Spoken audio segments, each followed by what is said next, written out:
Hello tout le monde, j'espère que vous allez bien. On se retrouve donc aujourd'hui pour une nouvelle vidéo et je vais donc commencer par un coup de cœur donc pour Moon Brothers de Sarah Crossan. Alors j'avais adoré Inséparable, était un peu moins subjuguée par Swimming Pool, mais ici elle a réussi une nouvelle fois à me tirer des larmes, à me faire rire et à me faire vivre l'histoire de Joe du début à la fin. Donc c'est un adolescent qui a 17 ans et qui va devoir accompagner Ed, son grand frère, dans le couloir de la mort. Forcément dit comme ça, c'est pas très engageant. Sauf que l'autrice a vraiment l'art et la manière, donc toujours en vers, de nous raconter leur histoire et tout le cheminement de pensée de Joe qui va essayer de comprendre ce qui a pu arriver à son frère, comment il a pu faire ça, s'il a vraiment fait ça. Et on va suivre vraiment tout ce combat de la première à la dernière page.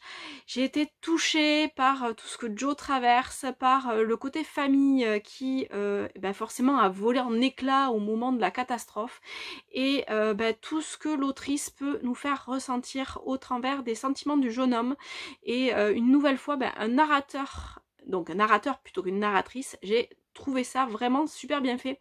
On a quand même très souvent plutôt des filles dans la littérature young adulte et là que ce soit un garçon, ça nous tient vraiment en haleine du début à la fin et ça apporte une voix différente qui s'ouvre moins facilement mais il s'ouvre quand même et il a énormément de choses à exprimer. Donc j'ai eu un coup de cœur pour Moon Brothers de Sarah Crossan.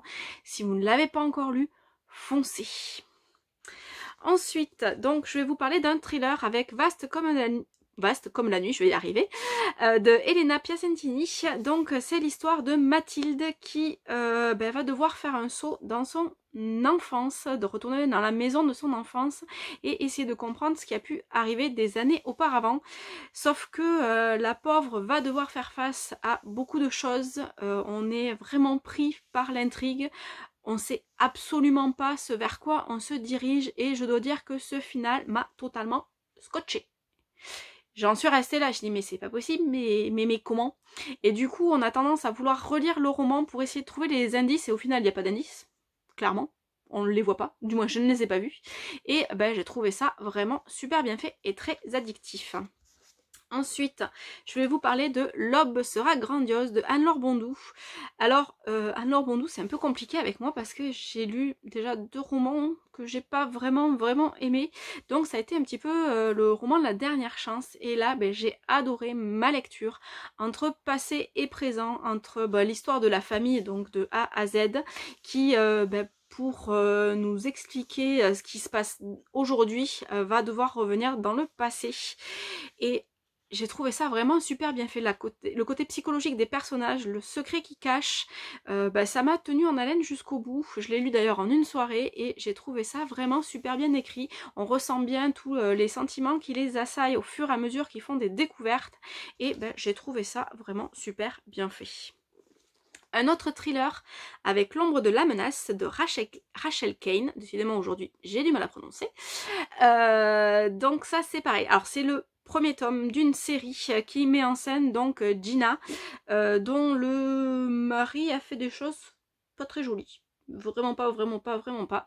Et donc Gina, sous le nom de Gwen, si je me trompe pas, je crois que c'est ça, va essayer de s'établir avec ses enfants donc dans un autre endroit. Sauf que il va commencer à arriver des catastrophes là où elle habite et forcément les gens vont devenir soupçonneux même s'ils ne savent pas qui elle est et comme ça la touche d'assez près, ça va être la catastrophe qui va grandir en permanence. J'ai trouvé ça super bien fait. J'avais pas du tout vu venir un des méchants de l'histoire et c'est une lecture qui franchement mérite le détour. Encore un thriller, mais cette fois-ci pour les young adultes. Donc un bruit sec et sonore de Jean Firdion. Donc c'est l'histoire d'un jeune garçon, Jérôme, qui va se réveiller. Petit souci. Je vous dirai pas trop quoi, mais il va comprendre quand il se réveille à l'hôpital, que ses parents sont morts et essayer de remonter un petit peu dans le passé. Il est persuadé que des gens le poursuivent et donc il va essayer de leur échapper. Sauf que cette course contre la montre va impliquer énormément de choses pour Jérôme et le pauvre va devoir faire face au passé de ses parents, à son propre passé, pour comprendre ce qui s'est passé. Ça fait un peu de répétition. Et du coup, l'auteur arrive vraiment à nous happer dans son histoire. D'ailleurs, tu vois, tout à l'heure, je parlais qu'il y avait très peu de garçons dans le young adulte, et bien ça fait 2, donc c'est déjà pas mal. Du coup, Jérôme va essayer de comprendre ce qui a pu comment les choses ont pu se dérouler la nuit fatidique. Sauf que là, c'est pareil, on ne s'attend pas du tout à ce final, à ces réponses qui nous sont apportées.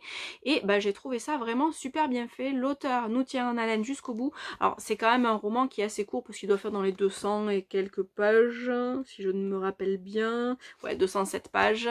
Et du coup, ça se dévore très très vite. Et pour finir, je vais vous parler d'une BD, donc le 109 rue des Soupirs, Fantôme à domicile, de Monsieur Tan et Yomgi Dumont. J'ai adoré cette histoire. Alors vous pouvez le voir, les dessins ne sont pas en couleur, mais pour une fois ça ne m'a absolument pas dérangée, puisque on va suivre l'histoire de notre petit Elliot qui est un peu abandonné par ses parents, sauf que il le laisse vraiment se débrouiller tout seul, mais la maison où ils viennent d'aménager est hantée. Forcément.